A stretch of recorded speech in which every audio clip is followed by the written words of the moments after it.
Assalamualaikum warahmatullahi wabarakatuh. Saya Muhammad Rayhan Ilham Nugraha dari semester 3B akan mereview kembali pertemuan 1 hingga pertemuan 2. Bab 1 yaitu percobaan atau disebut juga fogging atau etem. Pengertian dan sifat percobaan yaitu pengertian atau definisi tentang percobaan tindak pidana tidak diatur dalam KUHP. Tetapi dalam KUHP hanya ada batasan yang menentukan kapan ada percobaan, yang menentukan syarat-syaratnya saja, yaitu seperti diatur dalam pasal 53 dan 54 pada KUHP. Pasal 53 KUHP yaitu mencoba melakukan kejahatan dipidana jika niat untuk itu telah ternyata dari adanya pemulaan, pelaksanaan, dan tidak selesainya pelaksanaan itu bukan semata-mata disebabkan karena kehendaknya sendiri. 2. Maksimum pidana pokok terhadap kejahatan dalam hal percobaan dapat dikurangi sepertiganya. Yang ketiga, jika kejahatan diancam dengan pidana mati dan pidana seumur hidup, dijatuhkan pidana penjara paling lama 15 tahun. Yang keempat yaitu pidana tambahan bagi percobaan adalah sama dengan kejahatan selesai. Pasal 54 yaitu mencoba melakukan pelanggaran tindak pidana. Berdasarkan kedua pasal tersebut, maka yang dapat dikenakan sanksi pidana untuk tindak pidana percobaan adalah hanya untuk tindak pidana yang berupa kejahatan yang diatur dalam buku 2 KUHP saja. Sedangkan pelanggaran yang diatur dalam buku 3 KUHP tidak dapat dikenakan sanksi pidana. Selain itu, berdasarkan kedua pasal tersebut, maka yang dimaksud dengan percobaan adalah suatu perbuatan yang dilakukan seseorang dengan niat yang jahat dan niat itu sudah mulai dilaksanakan tetapi perbuatannya belum selesai. Tidak selesainya perbuatan tersebut bukan kehendak dari perilaku, bukan dari pelaku. Sifat percobaan yaitu sebagai dasar atau alasan memperluas dapat dipidananya orang, yaitu seseorang dapat dikenakan sanksi pidana apabila sudah memenuhi unsur pasal 53 tersebut.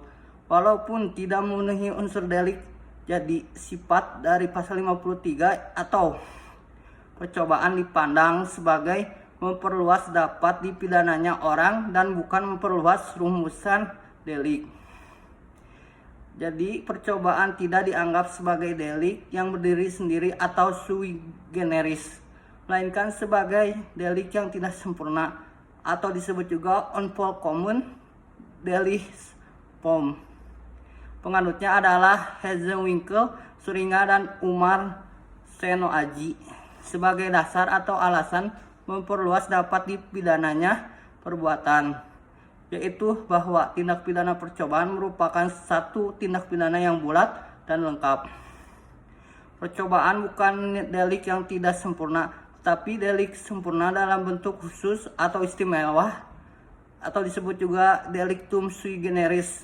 Penganutnya adalah Pompe dan Mulyatno. Dasar patut dipidananya percobaan yaitu 1. Teori subjektif. Menurut teori ini, dasar patut dipidananya percobaan terletak pada sikap, batin, atau watak yang berbahaya dari pelaku. Penganut teori ini Van Hammel. Yang kedua, teori objektif. Menurut teori ini, dasar patut dipidana percobaan terletak pada sifat berbahayanya perbuatan yang dilakukan oleh pelaku. Teori ini dibagi menjadi dua, yaitu teori objektif formil dan teori objektif material. Yang pertama, teori objektif formil yaitu perbuatan itu dianggap berbahaya terhadap tata hukum. Penganutnya yaitu Dunstedh dan Steenbergen. Yang kedua, teori objektif atau material yaitu menganggap perbuatan itu dianggap berbahaya terhadap kepentingan atau benda hukum. Penganutnya Simon. Unsur-unsur percobaan yaitu adanya niat, ada permulaan pelaksanaan tidak selesai bukan karena kehendak sendiri, adanya niat merupakan sikap batin dari pelaku yang tidak bisa terlihat secara nyata, Niat dapat terlihat setelah ada permulaan pelaksanaan. Niat di sini harus berupa niat yang jahat yang berbeda dengan kesengajaan. Niat masih berada dalam sikat batin, sedangkan kesengajaan sudah nampak. Jadi merupakan persiapan permulaan dari suatu perbuatan. 2. Permulaan pelaksanaan. Terdapat perbedaan pendapat antara perbuatan persiapan dengan permulaan pelaksanaan.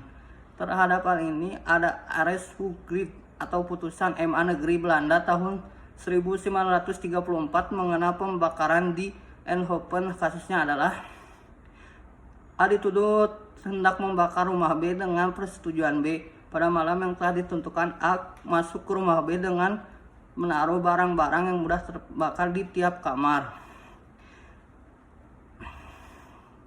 yang kemudian dihubungkan dengan sumbu satu sama yang lainnya, yang kemudian dihubungkan pada kompor gas yang akan mengeluarkan api. Ditembakkan penarik pistol, gas dikaitkan dengan tali dan melalui jendela ujungnya digantung di luar rumah. Barang-barang itu disiram bensin dengan maksud apabila tali kompor ditarik maka barang-barang akan cepat terbakar dan merembet ke seluruh rumah. Setelah pemasangan tali kompor selesai, A mengeluarkan barang-barang lain yang tidak disiram bensin. Sementara itu, karena tertarik bau bensin yang menyengat, orang-orang lewat di depan rumah menjadi ribut, sehingga A tidak menyelesaikan maksudnya untuk membakar rumah karena keburu banyak orang. Terhadap kasus tersebut, menurut Gerechtshof atau peradilan di Hertogenbosch, perbuatan A adalah permulaan pelaksanaan dan A dijatuhi hukuman pidana 4 tahun penjara karena melanggar pasal 53 junto pasal 187 KUHP.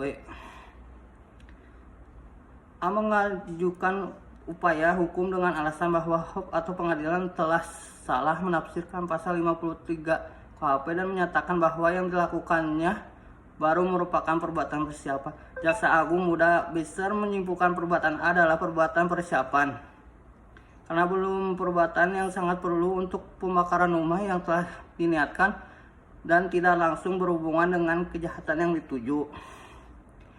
Atas dasar alasan tersebut, HR membatalkan putusan Hof dan A dilepaskan dari segala tuntutan. 3. Pelaksanaan tidak selesai bukan karena kehendak sendiri. Adanya penghalang fisik, maka tidak matinya orang yang ditembak karena tangannya disentakkan orang lain sehingga tangannya menyimpang atau pistolnya terlepas atau alat yang digunakan macet atau rusak. Akan adanya penghalang fisik, misal takut segera ditangkap karena gerak-geriknya untuk mencuri telah diketahui orang lain. Adanya penghalang yang disebabkan faktor atau keadaan khusus pada objek yang menjadi sasaran. Misal daya tahan orang yang ditembak begitu kuat sehingga tidak mati, atau barang yang akan dicuri terlalu berat walaupun pencuri telah berusaha mengangkatnya sekuat tenaga mungkin. Tidak selesainya perbuatan karena kehendak sendiri.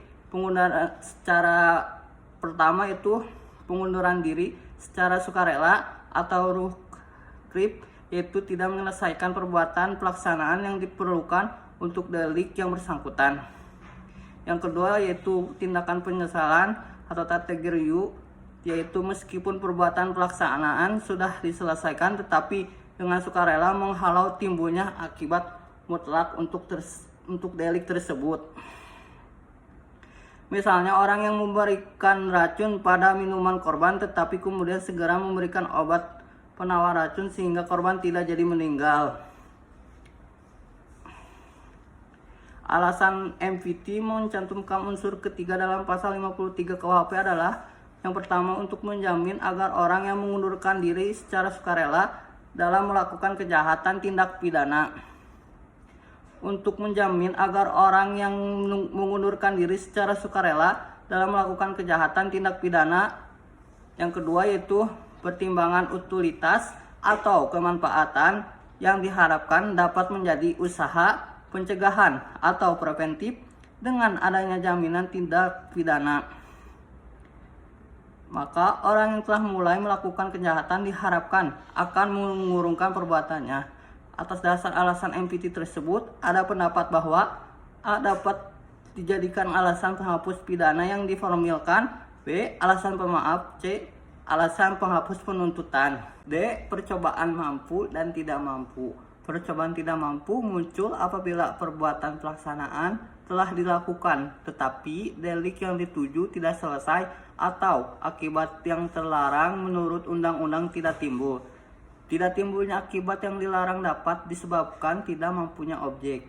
Perbedaan percobaan mampu dan tidak mampu hanya ada pada percobaan objektif, yaitu menitip beratkan pada sifat berbahayanya perbuatan, sedangkan penganut teori subjektif tidak mengenal perbuatan tersebut, melainkan menitik beratkan pada sifat berbahayanya sikap batin atau watak pelaku tindak pidana.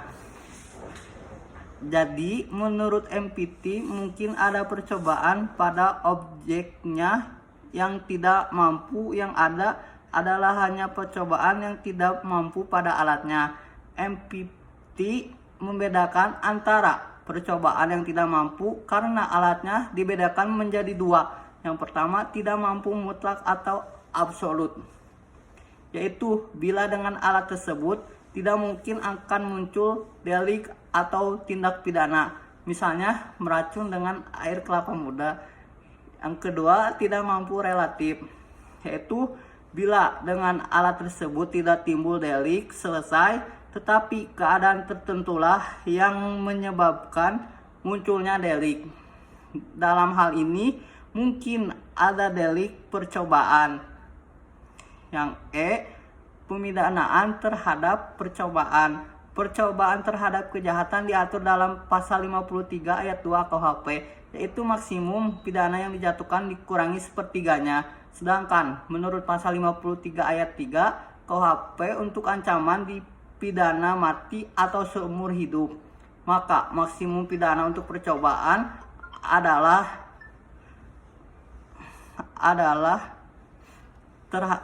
percobaan terhadap pelanggaran menurut pasal 54 tindak pidana.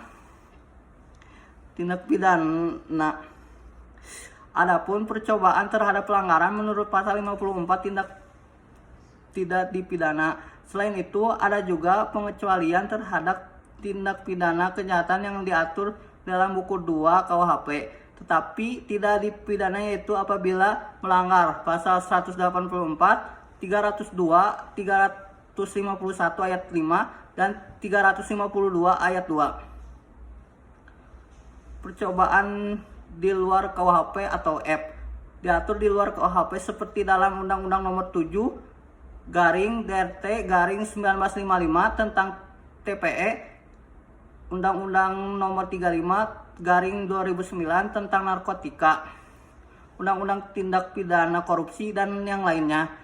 Terhadap beberapa tindak pidana di luar KUHP ini diserahkan ke pengaturan undang-undang tersebut sesuai dengan pasal 103 KUHP. Tetapi pada umumnya tindak pidana di luar KUHP atau khusus tidak berlaku atau tidak mengenal percobaan sama dengan dianggap perbuatan selesai.